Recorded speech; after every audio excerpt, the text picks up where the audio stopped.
Hello guys, welcome to my channel পারমিতার সংসারে। অনেক দিন পর লং ভিডিও আসছে। শুধু চ্যানেলে শর্টসে আপলোড করছিলাম, লং ভিডিও সেভাবে দেওয়া হয়নি। তার জন্য প্রথমে আমি দুঃখিত সবার কাছে। তো আমরা চলে গিয়েছিলাম পুজোর পর দেহঘর বেড়াতে। তো আজকে হচ্ছে 7ই অক্টোবর, মঙ্গলবার। আমরা যাচ্ছি, বাগনান থেকে ট্রেন ধরেছি, হাওড়া স্টেশনে যাব। ওখানে আমাদের ট্রেন আছে 3:15 জনশতাব্দী। যশোর স্টেশনে নামবো। তোমরা হয়তো অনেকেই জানো টাইমটা থাকে 2:05, কিন্তু একটু টাইমটা পরিবর্তন হয়েছে। আমরা এসে গেছি স্টেশনে, এখন ওয়েট করছি। তাড়াতাড়ি এসে গেছি। আমার দিদি আসবে, জেঠুর মেয়ে, আমি, বাবা মা, রাই আর দিদির একটা বান্ধবী, সবাই মিলে আমাদের ঠাকুর বাড়ি। অনেকেই জানেন শ্রী শ্রী ঠাকুর অনুকূলচন্দ্রের আমরা আশ্রমে ঠাকুরের কাছে প্রণাম করতে যাব পুজোর পরে। আর ঘুরতেও যাব, অনেক দিন ঘুরতে যাওয়া হয়নি কোথাও।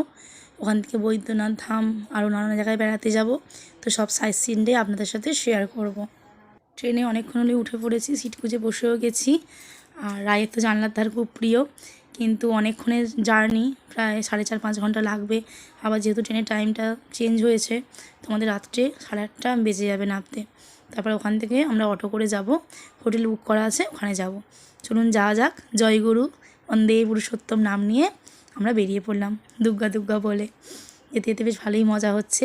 স্কুল খুলে যাবে রায়েরও, আমারও সুরেন্দ্রের স্কুল খুলে পরীক্ষা, তো সেই সময় যেতে পারবো না। সেই জন্য এখনই বেরিয়ে পড়লাম। সবাইকে জানাই শুভ বিজয়ার অনেক ভালোবাসা, প্রণাম। কেমন পুজো কাটালে সবাই কমেন্ট করে জানিও। কে কোথায় বেড়াতে যাচ্ছ এই সময় জানিও।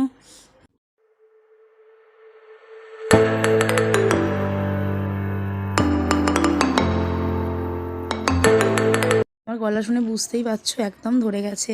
আসলে পুজোর সময় এতটাই আইসক্রিম খেয়েছি, ঠান্ডা খেয়েছি, তো গলার আর দোষ নেই, সব দোষটাই আমার। গলা আর কী করবে বলো। দেখো কি সুন্দর আবহাওয়াটা চারিদিকে, বেশ ভালো লাগছে। তো এরপর আমরা খেয়ে নিয়েছিলাম একটু চা। চা না হলে তো হয় না। ট্রেনের লেবু চা, দুধ চাটা খুব একটা ভালো ছিল না, একদমই বাজে। সে ওখানে আমাদের 8:20-25 নামাবে। তো তারপর নেমে তোমাদের সাথে দেখা হচ্ছে। নেমে পড়েছি, এখন বাজে হচ্ছে 8:35-40 মতো টাইম হয়েছে। অটো ধরবো, বাবা কথা বলছে। ওখান থেকে যাব হচ্ছে সোজা হোটেলে। তারপর ওখান থেকে আমরা আনন্দবাজার ঘুরতে যাব, ঠাকুরের আশ্রমে প্রসাদ খেতে যাব ওখানে আনন্দবাজারে। খেয়ে রেস্ট নেবো, সারাদিন জার্নি। রাইও ক্লান্ত, আমরাও ক্লান্ত। সকাল 9টার সময় বাড়ি থেকে বেরিয়েছি, তো এখন প্রায় রাত 9টার দিকে বাজতে যাচ্ছে। এসে গেছি হোটেলে, এসে একটু আরাম লাগছে, ফ্রেশ হয়ে নেব, হয়ে দেখা হচ্ছে তারপর তোমাদের সাথে। ফ্রেশ হয়ে আমরা চলে এসেছি আনন্দবাজারের উদ্দেশ্যে। এখন বাজে ওই 10টা 15 মতো, কারণ আর বেশিক্ষণ সময় নেই। তো এখানে আমরা প্রসাদ খেয়ে নেবো। দেখো কত বড় জায়গাটা, এখানে কয়েক হাজার হাজার মানুষ প্রসাদ গ্রহণ করে। তোমরা কারা কারা দেহঘর ঠাকুরবাড়ি গেছো অবশ্যই কমেন্ট করে জানাবে। সবাই কমেন্টে জয়গুরু লিখো। ঠাকুরের প্রসাদ মানেই অমৃত। আমি আগে আরও 2বার এসেছি, 23 সাল এসেছিলাম, এটা 25 সাল।